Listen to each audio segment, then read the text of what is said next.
We have he's a mentor, a pastor. He's a man of God, and I'm sure he has some very, very, very interesting things to tell us. So let's join the car. Na mambo ya ndoa naweza sio mambo ya kiroho sana. It is not spiritual. Marriage is not spiritual. Marriage is cultural. But we have Christians in marriages.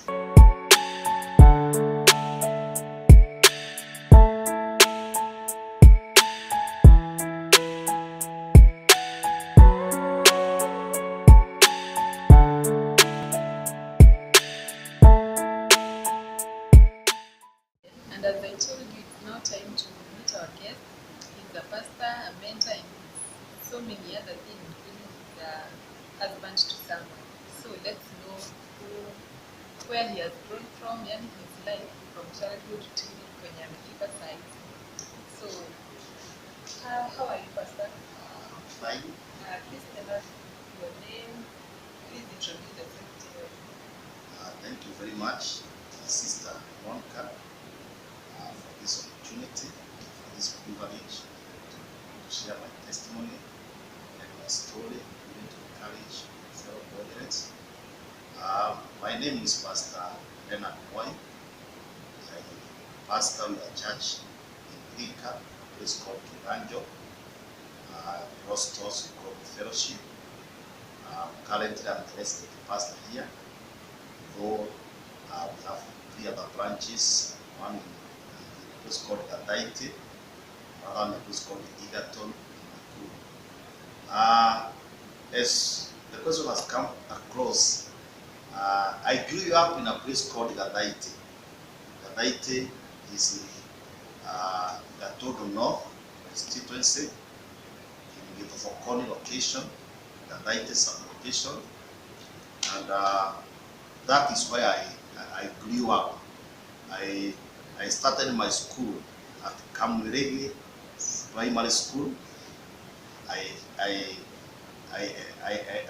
also entered my secondary school at Kamwiregi Secondary School, and also I went to a college in Kilifi County called Kilifi Institute of Agriculture. So that is my education life. I grew up in a family of 7 siblings, whereby I'm the third born in the family. We have 3 sisters and 4 brothers, and we are brought up by a Christian parents. My dad is a bishop, and my mom is a woman of God. So let me cut you short. Yes. Because your dad is a bishop. Is it a must that, like, I say my dad is a bishop, must I become a pastor or something like that? No, it is not a must, because the core of God is not transmitted from one person to another. That is what is called a core of God. It is God who calls. But you will find that most of the families where you hear their parents were pastors, and also they were people of God. It will be very easy to find 1 or 2 people who have followed the footsteps of their parents, even though most of them have realized that they have a core of God in their life. For example, the issue of Jesus, it was found that Jesus was born in a family whereby they had sisters and brothers, and in the Bible you find that 2 of his brothers also wrote letters: John, Jude, and James. They were his siblings, and they came from the same woman, the same mother. So sometimes it is possible, but it is not a must. Yes. So you said you're the third born. Yes, I'm the third born. Let's take it from there. My upbringing, I grew up in a very humble beginning, and like like the rest of the people in our village, we never wore shoes to go to school. We lack the basic. Some of us lack the basic needs. But my case was not bad off in primary school. My case became worse when I was in secondary school. I remember I repeated standard 8 because of lack of funds. So I had to repeat. And when I graduated standard 8, got from one the second year, I also stayed home up to March, even though we used to open the school on February, because of lack of school fees. And my period of schooling in secondary school was very hard. My dad had no job. There was a lot of issues, lack of finances, and but I thank God. At the end of the 4th year, I managed to score a C plus, and that's why I ended up going to college. Yes. So were you sponsored to join college? I was sponsored by the government because it was a college whereby we were cost sharing with the government. So we used to pay like 40,000 for 2 years. So the bigger part was being paid by the government. So that's why I pursued my agricultural course in difficulty. Which was no, as a whole, because agriculture is a whole lot of so many things. What did you pursue specifically? We learned a lot of things because it is a course in general agriculture. So we pursued almost everything in agriculture. So layering of livestock, crop planting, extension services, almost everything that we do in agriculture we tackled.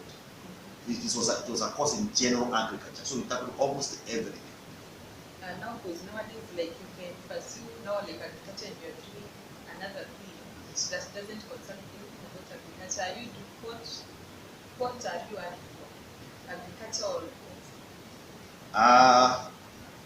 I graduated in the year 2009,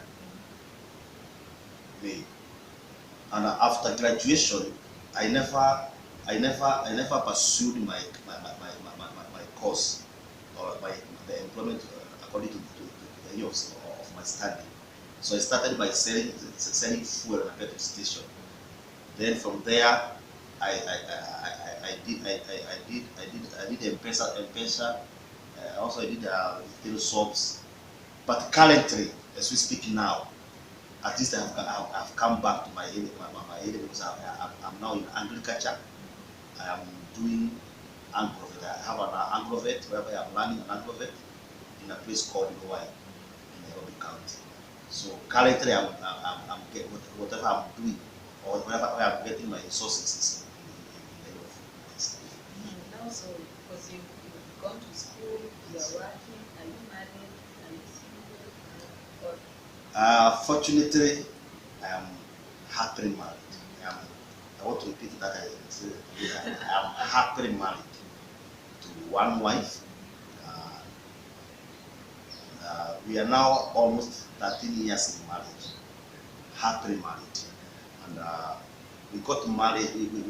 I got married in the year 2010, September, 1 year after I finished college, because my wife used to study with my wife in the same college, so we met in the same college, and we started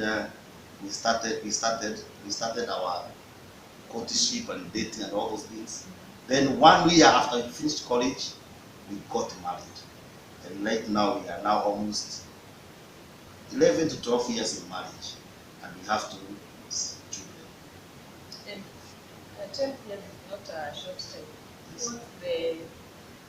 What's the idea behind that successful marriage? There is no formula I can give to prove that when you add salt plus sugar, you will end up with a very, very happy marriage. But in the life of marriage and family, if anyone want to live a very happy life in marriage, there are some things you must consider. And when you consider those things, for me I call them pillars. There are some pillars towards a happy marriage. And I know it is especially with the current situation we are having in our nation and in our generation, it is not easy to say that you are happily married. Even most of the people are not free to say they are married because of what is happening around. But I want to tell you and those people who are listening to us, those people who are watching us, that marriage works. But it is those people who are in marriage that makes that marriage work. Like for my case, I remember when we got married, it was not easy. For the first 3, 4, 5 years, it was not very easy. There were a lot of challenges. But there was something that I had told myself from the beginning, that I want to have a very, very good family. Because I had watched some people, or some of my relatives who are married, and I could see a lot of issues, a lot of negative things happening in their families. And I could tell myself, if God will allow me to have a family one day, I want to have a different family from that of my relatives. That's why I started looking what was missing in those people's marriages that I could not like to emulate. What are the things that I did not like in their lives, so that I may try to avoid them in my life, so that I may not repeat the same mistakes. So I have told that I call them pillars. And in my case, there are 5 pillars that I take seriously in my marriage. They are very simple. One of the pillars is called love. Love. Upendo. Na upendo unatoka kwa Mungu. Na kwa sababu mimi nimelelewa kwa familia ya watu wa Mungu, nilikuwa nimesema hata kama nitaoa mtu ambaye hapendeki na watu wengine, mimi nitampenda maisha yangu yote, kwa sababu ninajua mambo ya upendo wa Mungu. But you know these days tunasemanga, mimi mwenye nitajua lazima kwanza mabeshti zangu wamweke tika. Should we marry for that? No. I want to say this from the beginning, ya kwamba mtu huwa haoi kwa sababu ya marafiki wake. Mtu huwa haoi kwa sababu ya ndugu zake na dada zake. Ni vizuri wajue naoa, lakini mtu huwa anaoa kwa sababu umefika wakati wake wa kuoa. Na unaoa yule mtu ambaye unaona huyu mtapelekana na yeye vizuri katika maisha yake. Na mambo ya ndoa naweza sema sio mambo ya kiroho sana. It is not spiritual. Marriage is not spiritual. Marriage is cultural. But we have Christians in marriages. Unaona? But isn't marriage from God? Marriage is from God. But marriage is not spiritual. The reason why I'm telling you that marriage is not spiritual, because you will find people who do not even fear God, but they are living happily in their life. But you find people who are in the church, who are speaking in tongues, who are praying and worshiping God, but they have chaotic marriages. Marriage, first of all, is for everyone, but it is not spiritual. Mostly it is cultural. So when you are choosing who you are supposed to marry, you should not look for a person who speaks in tongue more than you. We always advise young people who are about to get married that one of the qualifications to look for a life partner is first of all to identify the person. When you identify the person, take that person to your mother. Take that person to your relatives. If God has given you relatives, if that person will be accepted by your mother, if that person will be accepted by your father or your uncles, let now the girl take you to her own people. If you be accepted from there, you will have a very good food. But if you start fighting from those people who are supposed to receive you, when you start fighting even before you enter into marriage, you can see from the beginning you will not have a very smooth marriage life. No. So watu wa kwenu wakikukubali, sio lazima ukubali na wote, especially wale watu ambao wana matter, those people who matters in your family. If they accept you, you have a very good time in marriage. Then where does the church come in? The church come in to bless that which has been accepted, not that which has been fighting. And if nimepeleka kwetu alafu wakatae, tutafanya aje? Why are they refusing? So they may say like he's not like financially stable, sijui gela zao zitafanyaka something like that. Kuna ile mambo kuna zile sababu unaweza pewa ambazo sio za msingi. Unaona? Kama mtu hawezi kwambia usimuoe kwa sababu hana fedha, kwa sababu hajui kesho ya huyo kijana. Hiyo sio sababu. Usimuoe kwa sababu ni mweusi. Usimuoe kwa sababu baba yake alikuwa. Hiyo sio sababu ya kutosha. Ile kitu inafanya mtu hata katika jamii yetu ya Wakikuyu, ulikuwa naambiwa huwa hatuoi kwa ile familia kwa sababu ni wachawi. Huwa hatuoi kwa ile familia kwa sababu ni wezi, na hatutaki mbegu ya wizi kuje kwetu. Lakini sio ile mambo ya rahisi. Ati huyu mtu mchokozi, anapigananga, anafanyanga. Hiyo mambo inakuja na maisha. Ni ile mambo ya msingi. So kuna ile sababu unaweza pewa na nikwambie wewe kama mchungaji wako, nikwambie endelea na mipango yako. Hiyo utasuluhisha mbele. Lakini kuna ile inaweza simamishwa uone kwa hakika kuna sababu hapo. Yes. So, sir, after your marriage, should there be secrets between you two? Because you're married. Between me and my husband, there should be no secret. That's why we're talking about pillars.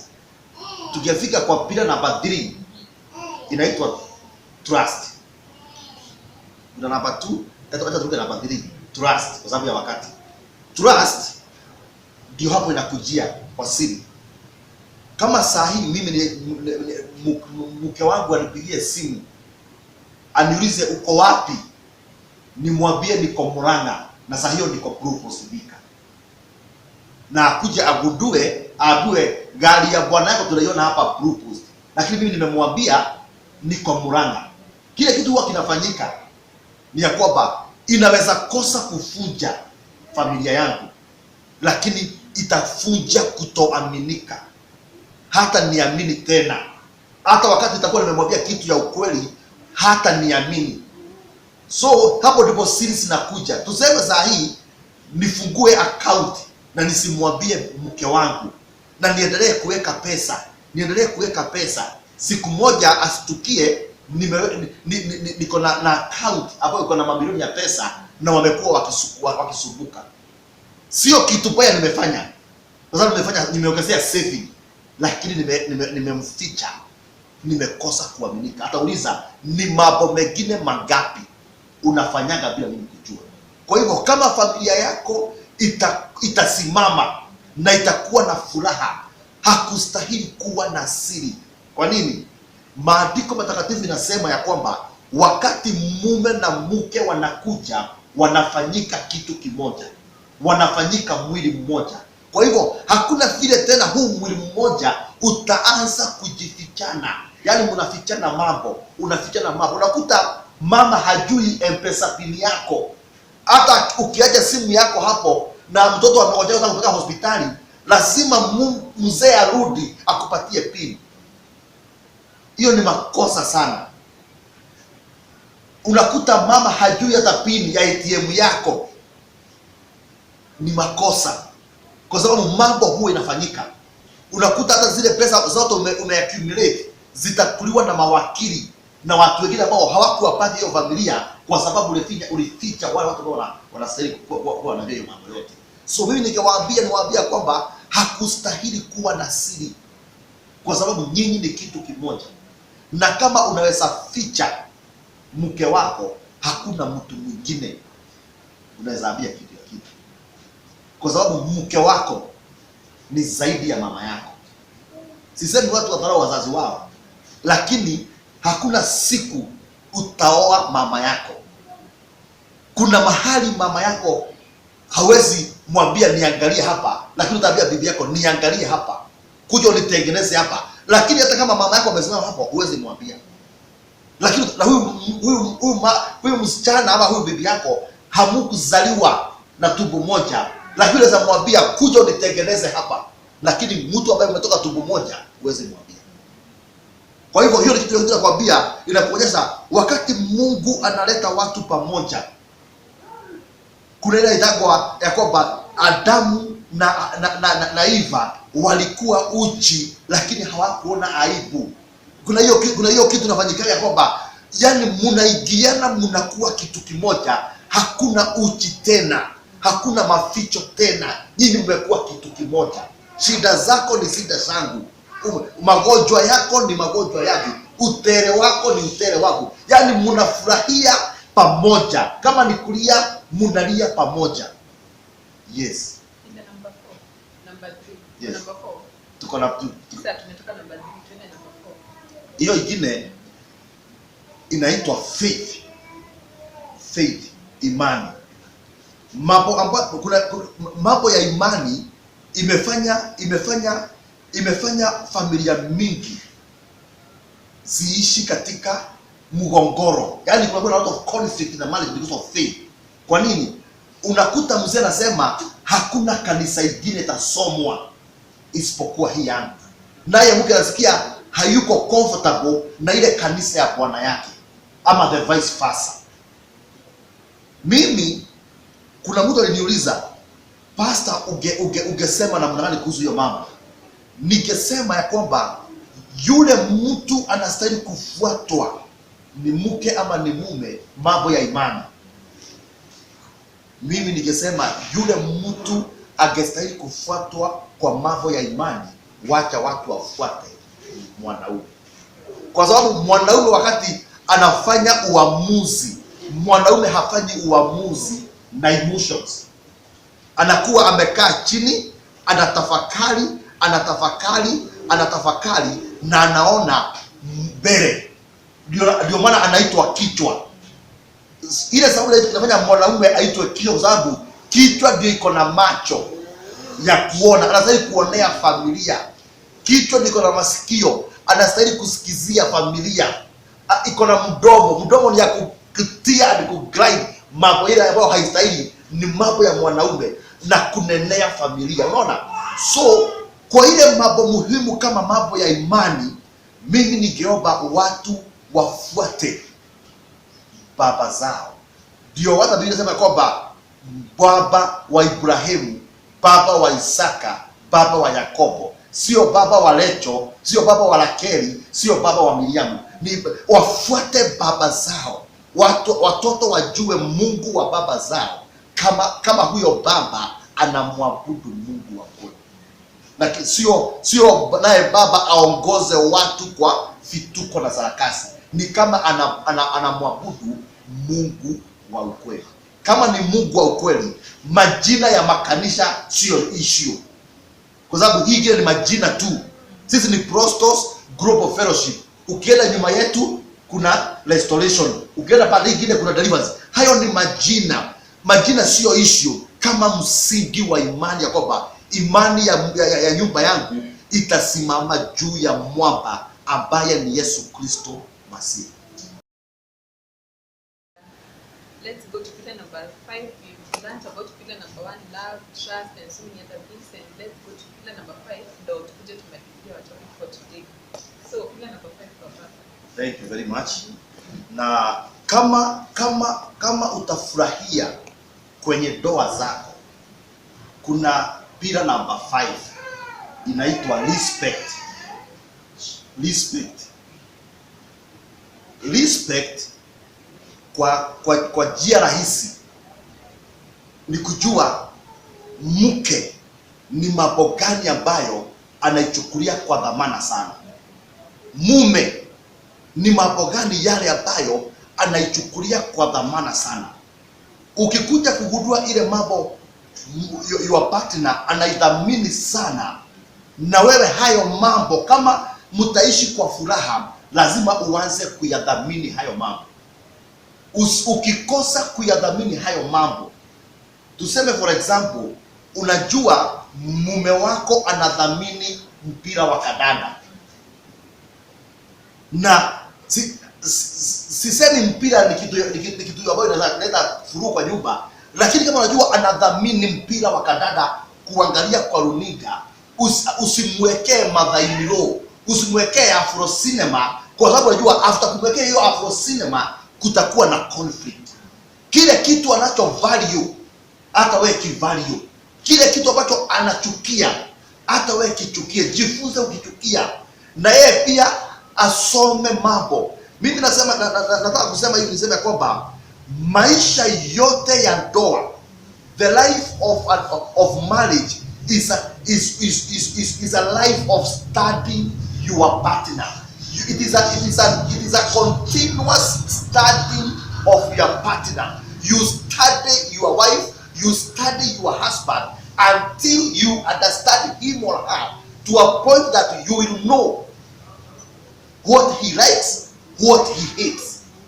Ni kama vile tuna study mambo ya Mungu, ndio tujue yale mambo Mungu anapenda na yale mambo ambayo ni chukizo kwa Mungu. Yale mambo ambayo ni chukizo kwa Mungu tunaya avoid.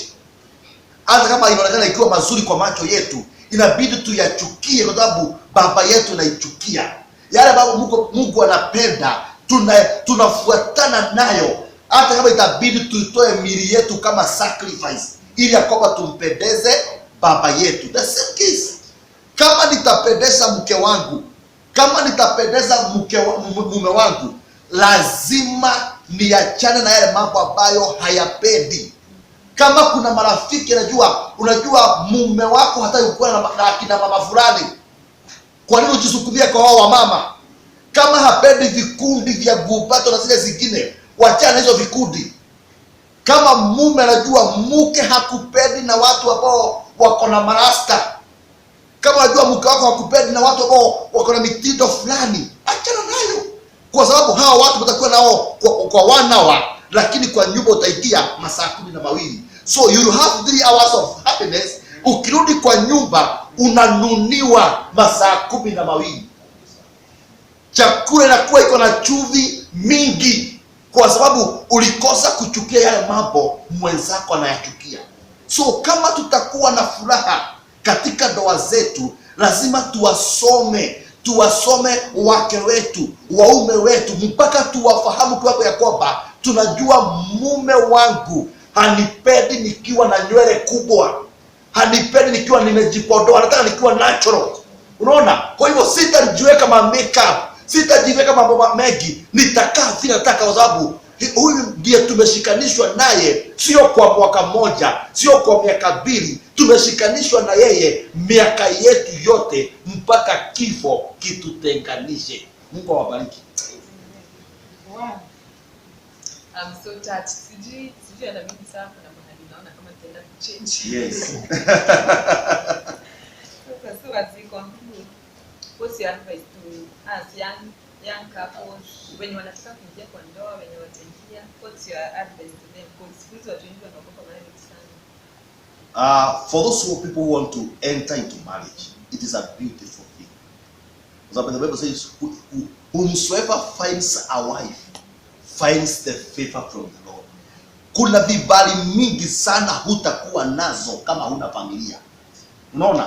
Kuna mambo mengi sana ambayo hautakuwa nayo. Lakini ningewaomba kabla ufanye huo uamuzi, omba sana Mungu akuongoze na akuelekeze kwa yule mtu ambaye anastahili, kwa sababu inakuwa rahisi sana katika maisha wakati uko na yule mtu ambaye Mungu alikuwa amekupangia. Sisemi kuna mtu mbaya. Kila mzee anaweza kuwa mwanaume, anaweza kuwa baba ya watoto.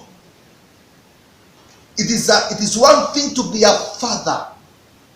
It's a different thing to be a husband. It is more profitable to be a father than a husband to a child. So itakuwa rahisi sana kama utapata mtu ambaye mnaweza pelekana na yeye to the rest of your years. Kwa wale watu wako ndani ya ndoa, wacha niwaambie kwamba kama ndoa zetu zitakuwa na furaha, wacheni msingi wa ndoa zetu uwe ni Mungu. Ndoa zetu zijengwe juu ya msingi unaoitwa Mungu, kwa sababu wakati tumeweka ndoa zetu juu ya msingi wa Mungu, kuna mambo mengi sana ambayo itakuwa rahisi kwetu kwa sababu ya kumuogopa Mungu. Kuna maneno siwezi toa ndani ya kinywa changu kwa sababu ninamuogopa Mungu. Kuna njia ambayo siwezi rusha mkono wangu nayo nikielekezea mke wangu, kwa sababu najua huyu ni mtoto wa Mungu, na zaidi ya kuwa na baba wa dunia hii, ako na baba aliye juu mbinguni ambaye ni baba mwenye hukumu. So kama Mungu ndiye atakuwa msingi wa ndoa zetu zitakuwa na furaha na zitadumu, kwa sababu alichoanzisha Mungu anzisha Mungu anakikamilisha, huwa hakiachi katikati. Na ndio maana anasema kwamba mimi nachukia taraka. Mungu anachukia taraka. Taraka sio ya kiungu. Maana anasema kama mimi nitakupatia mke, nitakuongoza na huyo mke mpaka mwisho wa wakati. Kwa hivyo marriage is possible and it is a beautiful thing. And if you know God, you will enjoy your marriage. Wow. That's so powerful. Yes. Wow, hata sina maneno. But as he has said, marriage is a very beautiful thing. With the one that you love, when you feel comfortable na yeye. So don't be afraid to get married. Or venye wase watasema kama besti yako haapprove mwenye unataka kuoa, achana na yeye. Si besti yako unaoa, ni wewe unaoa mwenye unataka. So as we come to the end of today's video, our shout out for today goes to Rhoda Bates and Joel and you all, the one who knows me. Shout out to you all. I love you so much and be blessed.